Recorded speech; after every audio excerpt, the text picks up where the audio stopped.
बदली हुई सास। उमा आज सुबह से ही बड़ी तेजी से अपना काम निपटा रही थी।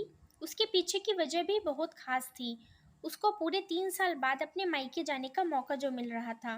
काम करते वक्त वह काफी रिलैक्स थी क्योंकि सासू माँ ने उससे कहा था कि कुछ दिनों तक दीपा जो कि उसकी ननंद थी नहीं आने वाली है। उसकी यह एक ननंद 100 के बराबर थी। उमा शादी करके जब घर आई थी तब दीपा को अपनी बहन की तरह प्यार करती थी क्योंकि उसे खुद की कोई बहन नहीं थी। लेकिन कुछ ही हफ्तों में ही उसे ये पता चल गया था कि उसकी ननंद किसी जेलर से कम नहीं है। हालांकि दीपा का ब्याह हो चुका था, लेकिन उसे अपने ससुराल वालों की किसी भी प्रकार की चिंता नहीं थी। उसे जब जी करता वह अपने मायके चली आती और मायके वालों पर अपना हुक्म चलाती, खासकर अपनी भाभी पर। वही डिसाइड करती थी कि वहां पर क्या खाना बनेगा, कोई घूमने जाएगा कि नहीं, या जाएगा तो कहाँ जाएगा। दीपा ही थी जो हर बार उमा को किसी न किसी बहाने से अपने मायके जाने से रोक लेती थी।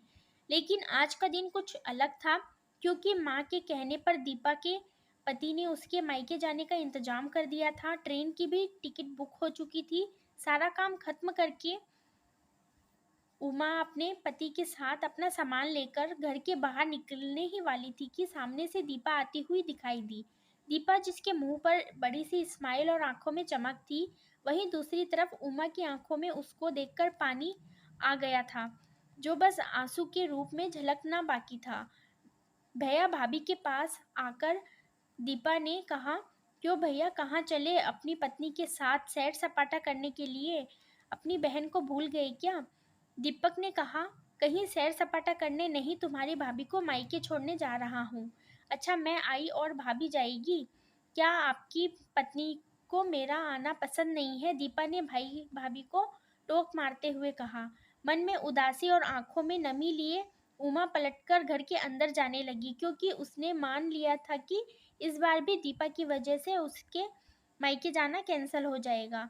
लेकिन तभी सामने से उसकी सास आई और बोली, तुम दोनों अभी तक रेलवे स्टेशन नहीं गए? क्या गाड़ी के पीछे दौड़ते हुए जाओगे? दीपा बीच में टपकते हुए बोली, यह क्या कह रही हो माँ? मैं आई हूँ और आप भाभी को मायके भेज रही हो? क्या अब आपको मैं इतनी खटकने लगी हूँ? माँ ने दीपा को डांटते हुए कहा। तेरा क्या है बेटा, तेरे लिए ये मायका थोड़ी है।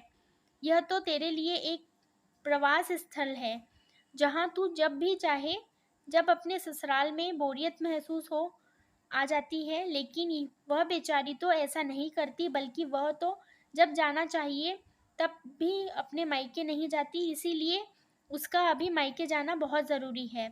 मैं तेरे और मेरे या किसी और की वजह से उसका इस बार मायके जाना बिल्कुल रद्द नहीं कर होने दूंगी। पहले यह बता, तू तो कुछ दिनों के लिए नहीं आने वाली थी ना? फिर कैसे आ गई? मैंने तो ऐसे ही कह दिया था। मैं देखना चाहती थी कि मेरे ना आने से भैया खुश होता है या मुझे बुलाता है क्या? दीपा ने कहा। हाँ हाँ, क्यों नहीं, कोई बुलाए या ना बुलाए, पर्यटन स्थल पर तो हर कोई जा सकता है।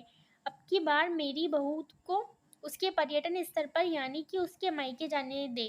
बेचारी ने सिर्फ अपने भाई की शादी देखी है और अब तो उसके भाई को बच्चा भी हो गया।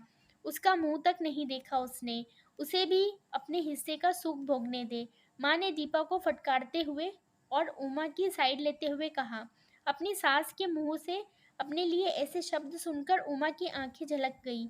उसने अपनी सास को गले से लगा लिया। सास ने कहा, बहुत हो गया प्यार, जल्दी जाओ वरना ट्रेन छूट जाएगी। अपनी माँ का बदला हुआ रूप देखकर दीपा बहुत हैरान थी। उसे यकीन नहीं हो रहा था कि यह वही माँ है जो उसका हर कहा मानती थी और हमेशा उसका पक्ष लेती थी, चाहे बहू सही हो या गलत। वही माँ अपने मन में अपनी उस दोस्त को धन्यवाद दे रही थी जो कुछ दिनों पहले उसके घर आई थी और कुछ दिन रही थी। जाते जाते उसकी आंखें खोल गई थी। सहेली ने उसे बताया था कि वह अपनी बेटी का मोह छोड़ दे, वरना अपने बहू और बेटे के मन में अपनी इज्जत खो देगी। बिना सोचे समझे, बिना अच्छे बुरे का विचार किए हर फैसला सिर्फ अपनी बेटी के हिसाब से लेना सही नहीं है। रेलवे स्टेशन पर ट्रेन के डब्बे में बैठी उमा के चेहरे पर एक बहुत प्यारी मुस्कान थी, जिसे देखकर दीपक को महसूस हुआ कि यह वह प्यारी मुस्कान है जिसे उसने 3 साल बाद देखी नहीं। सच ही तो है, मायका महिलाओं के लिए पर्यटन स्थल ही होता है, जहाँ वह अपने ससुराल की सारी चिंताएं टेंशन भूलकर कुछ दिन आराम से रह सकती हैं।